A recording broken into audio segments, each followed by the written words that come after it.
शिक्षकांच्या वरिष्ठ वेतन श्रेणीबाबत महत्त्वपूर्ण परिपत्रक निर्गमित झालेला आहे 27 जून रोजी।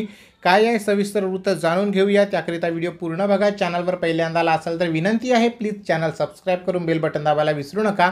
अशा प्रकारचे व्हिडिओ तुम्हाला मिळत राहतील। बंधूंनो, शिक्षकांच्या वरिष्ठ वेतन श्रेणी त्रुटीबाबत ग्रामविकास विभागाकडून दिनांक 27 जून 2024 रोजी अत्यंत महत्त्वपूर्ण शासन परिपत्रक निर्गमित करण्यात आलेले आहे।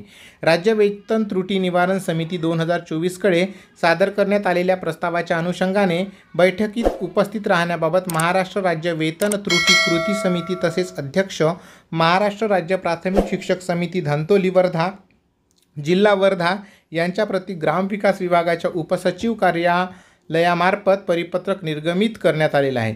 सदर परिपत्रकानुसार राज्यातील वेतन त्रुटी निवारण समिती 2024 कडे सादर करण्यात आलेल्या प्रस्तावाच्या अनुषंगाने अध्यक्ष वेतन त्रुटी निवारण समिती यांच्यासोबत विभाग प्रमुख व अधिकारी कर्मचारी संघटना यांच्या बैठकीबाबतचे सुधारित वेळापत्रक देण्यात आले आहे।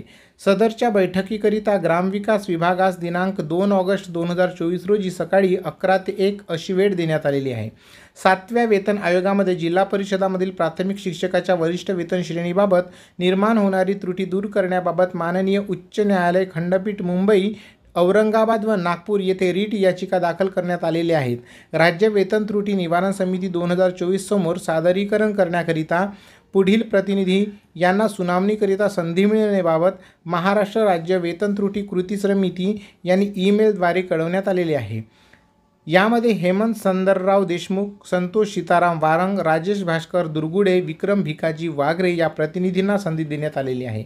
सदर बैठकीच्या वेळी प्रस्तावाच्या अनुषंगाने आपले म्हणणे समितीच्या समोर मांडण्याकरिता आपल्या स्तरावर योग्यता माहितीसह दिनांक 2/8/2024 रोजी सकाळी 11 ते 1 वाजता मंत्रालय विस्तार इमारत 2रा मजला येथे हजर राहण्याचे निर्देश देण्यात आलेले आहेत। या संदर्भातील सविस्तर परिपत्रक मी स्क्रीनवर स्क्रोल करतोय, तुम्ही वाचू शकता। 27 जून रोजीचे परिपत्रक आहे। अतिशय महत्त्वपूर्ण बातमी आहे। यामुळे जर वेतन त्रुटीतील सर्व त्रुटी जर दूर झाल्या तर सर्वांकरिता ही आनंदाची आणि चांगली बातमी होऊ शकते। तर बघा, ही बातमी तुम्हाला कशी वाटली तुम्ही कमेंट्स करून नक्की लिहा। चॅनलवर पहिल्यांदा आला असाल तर प्लीज चॅनलला सबस्क्राइब करून बेल बटन दाबायला विसरू नका। धन्यवाद। जय महाराष्ट्र।